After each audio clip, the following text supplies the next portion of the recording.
So Adolin's having lady trouble because he can't leave the ladies alone while he's with other ladies. His dad, Dalinar, is preoccupied with these weird visions he's been having during the high storms, and he hears a voice telling him, "Unite them." And so he thinks that's talking about the divided princedoms of Alethkar, 10 princedoms. So he wants to abandon the war against the Parshendi, head back to Alethkar, and sort of rebuild the nation, fortify the nation. Adolin is concerned about his dad. He thinks he's getting soft, and what's worse, the other high princes and also his own soldiers are starting to talk about how he's going soft, losing his mind. Let's see, King Elokar, the son of the king who was assassinated, he's acting pretty reckless. He's running off without his bodyguards. "Hey, I'll race you to the top of that rock formation, Uncle Dalinar." Getting himself in trouble. But when he's back at the palace, he's all afraid of getting assassinated and stuff, so he's like paranoid. They're going to hunt a chasm fiend. They set out some bait for it. It's supposed to be hours till it arrives, but all of a sudden it pops out of nowhere, and it's on the wrong plateau. It starts attacking innocent bystanders. So Dalinar springs into action. Adolin as well. They're fighting this giant chasm fiend. It's like 30 feet tall. It said its claws are as big as horses, and it's got 14 legs, and it's crazy. It's just attacking people. It breaks a bridge. It knocks people into the chasm. It's killing several people, okay? And some of them innocent bystanders, not really a part of the hunting party. Anyway, King Elokar, he's very reckless and foolish. Dalinar's like, "Get to safety, Mr. King Guy, my nephew." And then Elokar's like, "Never. I'm super cool. I can handle this." And he's like taunting the creature and like saying whatever. I don't know. He's like, "Are you a god? I will smite you upon the mountainside." I'm being dumb. I should not even record this video. And then the king's saddle girth, I guess it's the leather strap that goes around the horse, it breaks and he falls off. Dalinar saves him. He rushes in. He catches the claw. It's a very epic moment. We see Dalinar in his element. So Kaladin wakes up committed to this new way of life. He drags the bridgemen out into the yard and he tells them, "We're going to train. We're going to get stronger and better, and we're not going to lose another man in battle, so that our bridge runs will be better. We'll be stronger and ready for them." They scoff and laugh and refuse to do what he says. So he goes with Gaz. He gets his payment for the day. He gives Gaz one sphere back, and he reminds him, "Hey, you're not holding one back from me. I'm giving it to you, okay? So don't forget that." And then he grabs a beam of wood and he starts running around the yard, back and forth, all morning long, training, running himself ragged. In fact, it says he felt close to collapsing several times, but every time he did, he found a reserve of strength from somewhere, and he was like, "How am I even getting this energy?" So it's kind of crazy. A little clue, little foreshadowing for those of us who have read the book, which I hope is everybody here. And then Syl comes to him and she's like, "What's going on? I know what a lie is all of a sudden. I'm so happy that you kept your promise to Gaz about the money.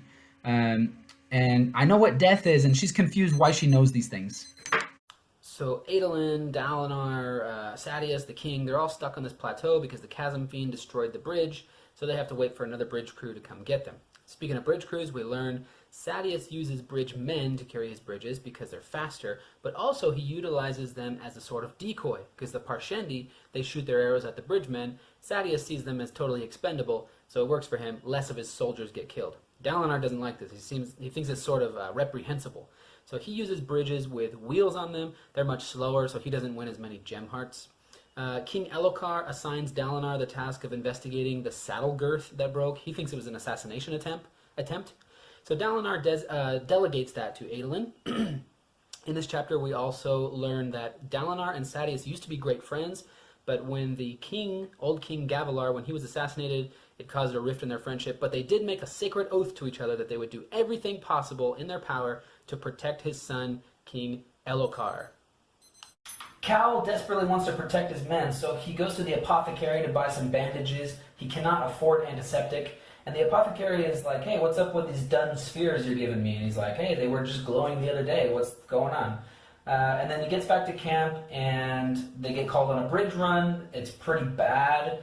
They get there, and a bunch of the guys get shot. Cal avoids being shot, and he finds some sort of energy from somewhere, gets through it. But then when the soldiers are fighting with the Parshendi, he decides to try to save his men. And so he starts bandaging them up, pulling them to safety. He's just too exhausted, though. So in the last couple guys, Rock steps in, and Teft also step in to help him. So he's winning some of their respect. And then after the battle, he bandages up a few of his men. After the battle, he goes with Gaz, and he pays him a sphere. And Gaz is like, "Hey, this is a done sphere." And he's like, What? It was shining earlier today. What's going on? And Gaz is like, yeah, it was shining when I gave it to you. What's your problem, man? Some leather workers tell Adolin that the saddle girth was definitely cut, but it was most likely the result of an accident.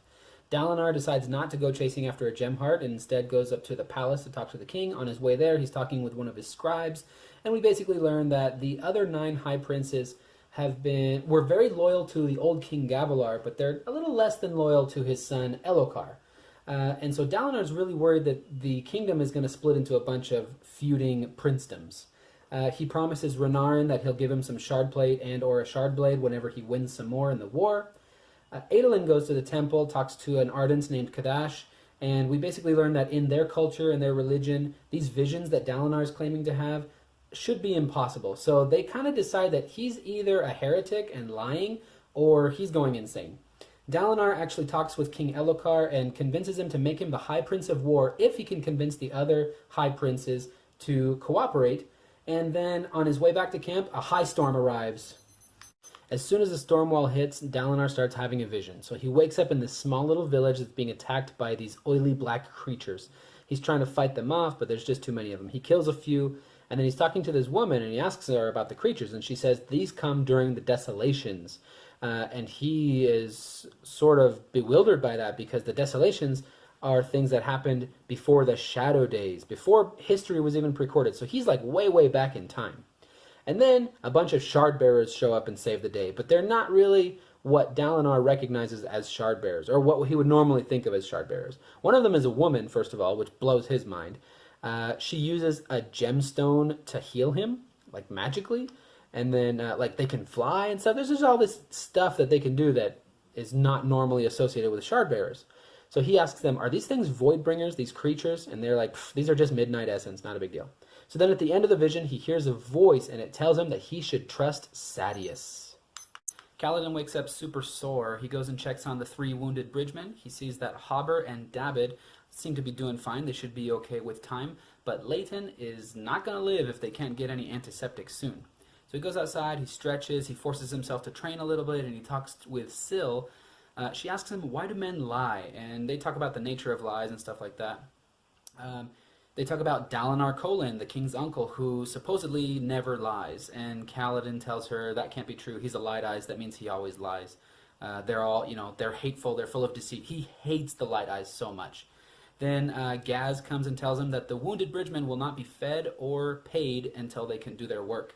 So Cal starts to develop a plan to try to take care of these bridgemen. Part of his plan involves changing their work detail to get the worst job in the camp, rock gathering. But he asks the other bridgemen to help pitch in and take care of these wounded guys. He can only convince Rock and Teft to help.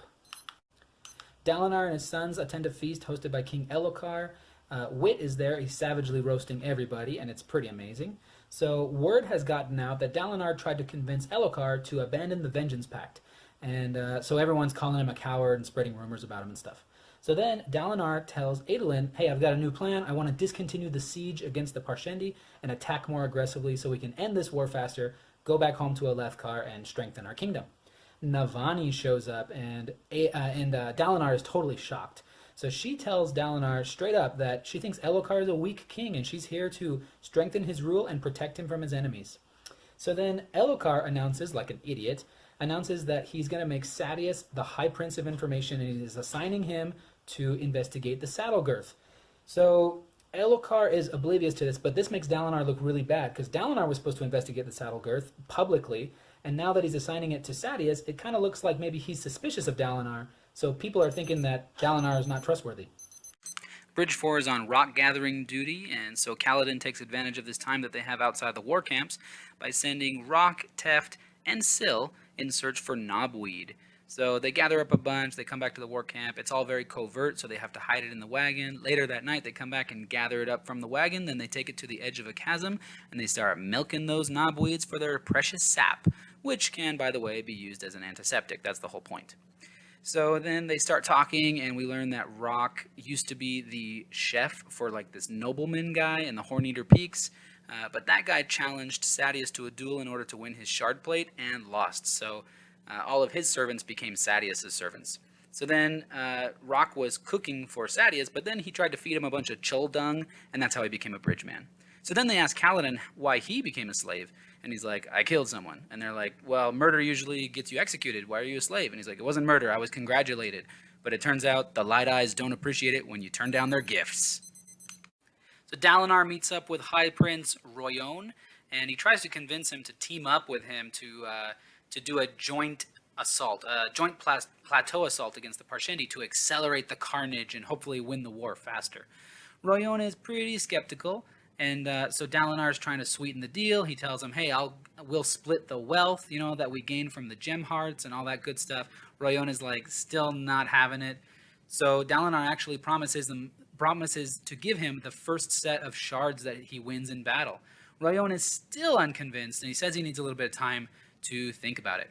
So then he leaves, and then Adolin comes in, and he way oversteps his bounds and just starts chewing out his dad. And he flat out says that he thinks he's losing his mind, that he's totally crazy, that he's getting old, and that he needs to back off and stop talking about all these visions and things that he's having, and that he needs to abandon the codes and stop being such a weird old dude.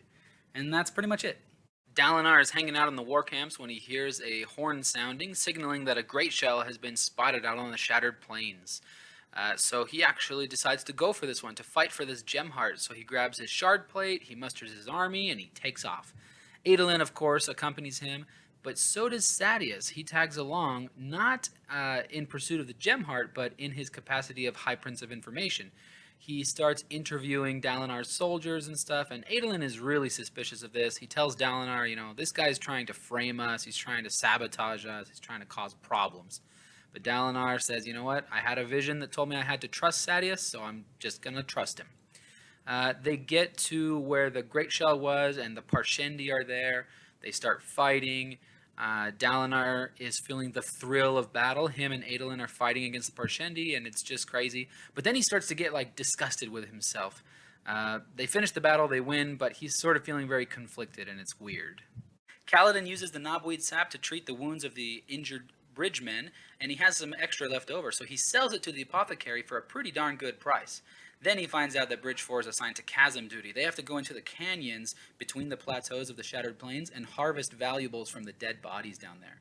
So they're gathering up stuff, and some of the other bridgemen start to criticize Kaladin and mock him, say that he thinks he's better than us, he's probably never even held a weapon, blah, blah, blah, he doesn't have military training. And so he grabs a spear, he starts going through some training exercises, some drills, and he really wows them. They're amazed, and it really shuts them up. Then they find some Parshendi bodies, and the Parshendi, they discover, they grow their own armor. They can't get it off of them. It's like the shell of a crustacean. It's really interesting. So then they go back to camp, and Kaladin whips out his secret weapon, which is Rock's cooking skills. He uses the money from the knobweed sap to buy a big cauldron and some ingredients. They make a big stew. They have kind of a party. And then in the morning, most of the bridge crew actually train with Kaladin. He's winning. Dalinar keeps pushing Adolin to take the lead in the daily management of their royal house. He has him talk to some soldiers that Sadeas had already interviewed before about the saddle girth, and they find out that they probably did not represent Dalinar in the best light on accident. The last of the High Princes refuses Dalinar's proposal of an alliance, so to clear his head, he wants to do some menial work. He grabs his warhammer and he starts carving a latrine out of the stone. Navani shows up and tells him that his span reed, which is linked to the span reed of his niece Yasna, is blinking. So he goes and talks to Yasna for a little while. She asks him about his first encounter with the Parshendi, which was a shocking experience because up to that point, no one had ever seen independent Parshmen before. He tells her that the Parshendi did not have Shardblades then, but they do now, and they learned the Alethi language really, really fast. Yasna, in an ancient text, she's come across a stylized drawing of a chasm fiend, but it's labeled as a Voidbringer. Now, she thinks that the artist probably just didn't know what a Voidbringer looked like, so they drew the most horrifying thing that they could think of. And Dalinar tells Navani that he's made a decision, he's going to abdicate in favor of Adolin.